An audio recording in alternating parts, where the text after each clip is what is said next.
السلام علیکم ورحمۃ اللہ وبرکاتہ۔ اعوذ باللہ من شر الشیطان اللعین الرجیم، بسم اللہ الرحمن الرحیم، الحمد للہ رب العالمین، الصلاۃ والسلام علی رسولہ الکریم واہل بیتہ الطیبین الطاہرین۔ برادران اسلامی، ہم جو سلسلہ لے کے چلے ہیں یہ در حقیقت کوئی توقیفی نہیں ہے کہ یہی ہونا چاہیے اور یہی منزلیں ہیں اور اس کے علاوہ کوئی منزل نہیں ہے، ایسی کوئی بات نہیں ہے۔ لیکن در حقیقت یہ جو موضوعات ہیں، یہ جو عناوین ہیں، یہ سب اسلامی عناوین ہیں۔ اس کو مصنف نے اسے یکجا کیا ہے، بس یہ بکھرے ہوئے موضوعات ہیں جسے صرف ترتیب دیا گیا ہے اور کچھ نہیں۔ یہ سب کے سب قرآنی موضوعات ہیں اور قرآنی عناوین ہیں۔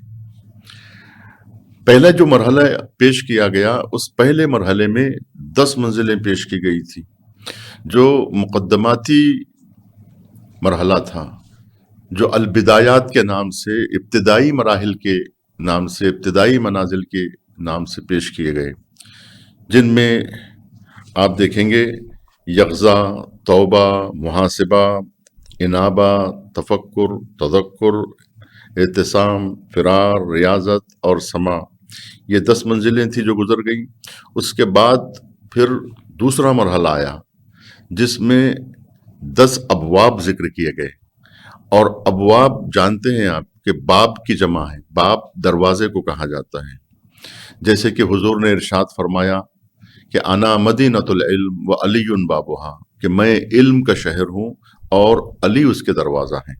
یعنی دروازہ وہ ہے کہ جس کے ذریعے سے آپ شہر میں داخل ہوتے ہیں۔ اگر ان تک آپ نہیں پہنچے تو پھر آپ شہر میں داخل نہیں ہو سکتے۔ اسی لیے کہا گیا کہ اگر آپ قلعہ عرفان میں داخل ہونا چاہتے ہیں تو اس کے لیے کئی ابواب معین کیے گئے، اس لیے اس مرحلے کا نام ابواب کہا گیا، کہ ابواب یعنی وہ باب جہاں سے ہم قلعہ عرفان میں داخل ہوتے ہیں، جہاں سے ہم اس شہر معرفت میں داخل ہوتے ہیں، اس عرفان باطنی میں داخل ہوتے ہیں۔ جن ابواب سے انہیں ان دروازوں سے تعبیر کیا گیا ہے، یہ ایک تعبیر ہے۔ تو اس میں 10 مرحلے، 10 منازل ذکر کیے گئے۔ وہ 10 منازل یہ تھے کہ حزن، خوف، اشفاق، خشوع، اخبات، زہد، ورع، تبتل، رجا اور رغبت۔ اور جب سالک ابواب مذکورہ کو پا لیتا ہے اور اس منزلوں سے گزر جاتا ہے تو اس کے دل کی آنکھیں کھل جاتی ہیں اور حقائق کو بصیرت کی نگاہ سے دیکھنے لگتا ہے۔ جب اس کے اندر یہ استعداد پیدا ہو جاتی ہے ان ابواب سے گزرنے کے بعد، تو اب وہ تیسرے مرحلے میں داخل ہوتا ہے، کہ جس کو خواجہ عبداللہ انصاری نے تعبیر کیا ہے معاملات سے، عمل اور رد عمل۔ یہ اس طرح سے کہ انسان جب عمل کی منزل میں آتا ہے تو اگر اس کو صحیح طور پر اگر ان معاملات کو انجام دیا جائے، عمل کے اس مرحلے میں اگر انسان صحیح منزلیں طے کرے اور ان چیزوں کی رعایت کرے عمل کے میدان میں، تو وہ یقیناً باطنی موقف کو حاصل کر سکتا ہے، وہ عرفان باطنی کو حاصل کر سکتا ہے۔ اس کے لیے یہ 10 منزلیں رکھی گئی ہیں جس کا نام ہے معاملات۔ اور ان معاملات میں پہلی جو منزل رکھی گئی ہے وہ ہے رعایت۔ آج ہم بات کریں گے رعایت پر، اور آگے کی منزلیں بعد کے دروس میں واضح ہوں گی۔ پہلی جو منزل ہے وہ ہے معاملات میں رعایت۔ رعایت کا مطلب کیا ہے؟ رعایت یعنی پاسداری، رعایت یعنی وہ کڑی نظر، اور در حقیقت اپنے عمل کے اوپر ایک ایسی کڑی نظر، اور وہ عمل کرتے وقت اس کی ان جوانب کی رعایت کرنا، حفاظت کرنا، پاسداری کرنا، تاکہ وہ معاملہ اور وہ عمل صحیح طور پر انجام دیا جا سکے۔ اس عمل کی رعایت کرنا، حفاظت کرنا، پاسداری کرنا، تحفظ کرنا، یہ سب چیزیں جو ہیں وہ ضروری ہیں۔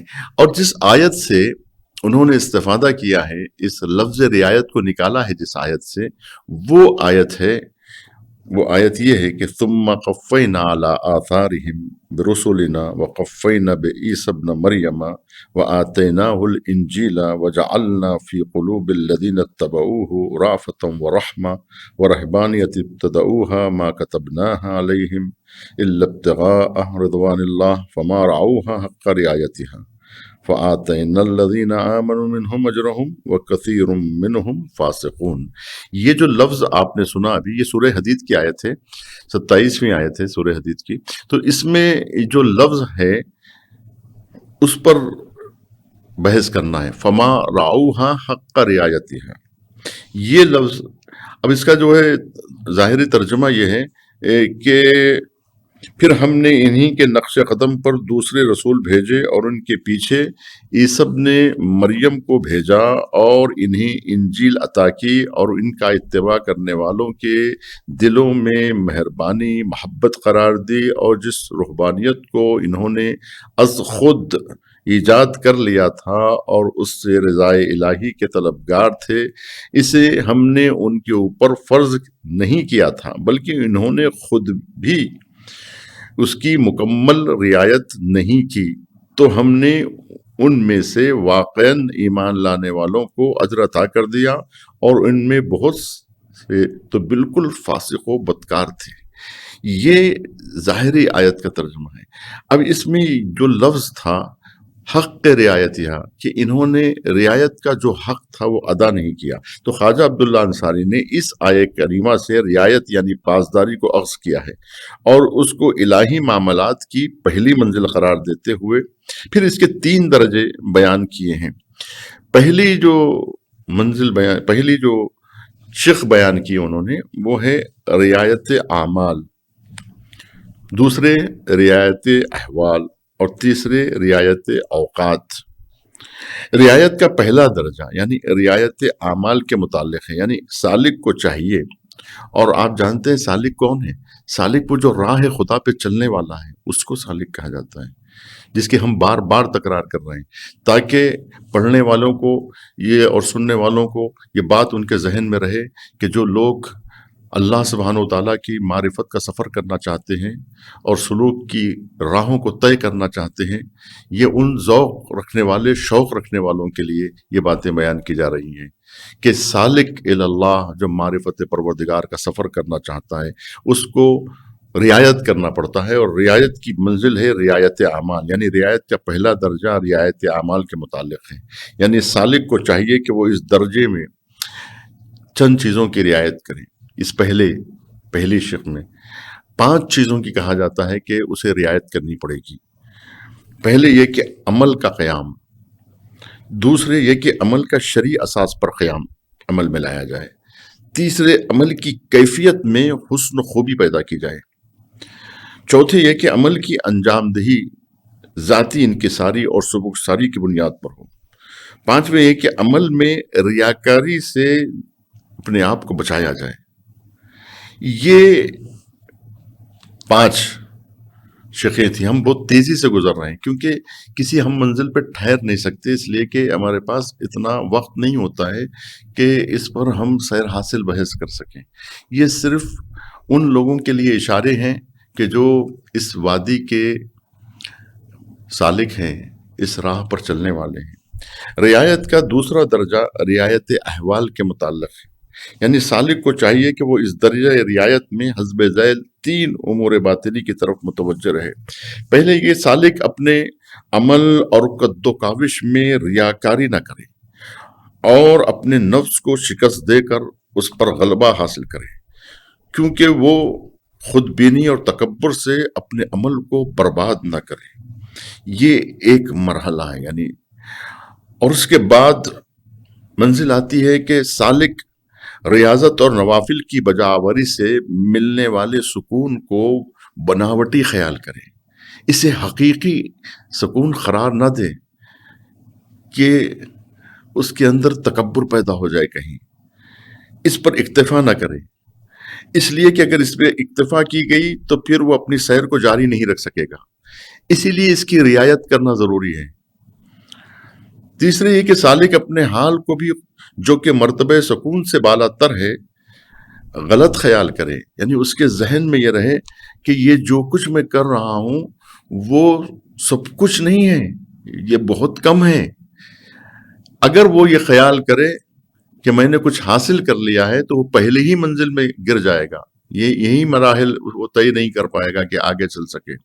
تو جہاں خود بینی پیدا ہوئی، جہاں عجب پیدا ہوا، کیونکہ اب یہاں سے بیماریاں آنا شروع ہو سکتی ہیں، اور تکبر آ جائے، غرور پیدا ہو جائے کہ میں چل رہا ہوں اور کوئی نہیں چل رہے ہیں، میں حاصل کر رہا ہوں اور کوئی حاصل نہیں کر رہے ہیں، مجھے جو کچھ مل رہا ہے وہ کسی کو نہیں مل رہا ہے، یہ جب خیالات پیدا ہونے لگتے ہیں تب یہاں سے زوال پیدا ہو جاتا ہے، اور یہیں سے فکر میں انحطاط پیدا ہوتا ہے۔ یہی گھٹیا فکر ہے، لہٰذا اس سے بچا جائے، اس کی رعایت کی جائے۔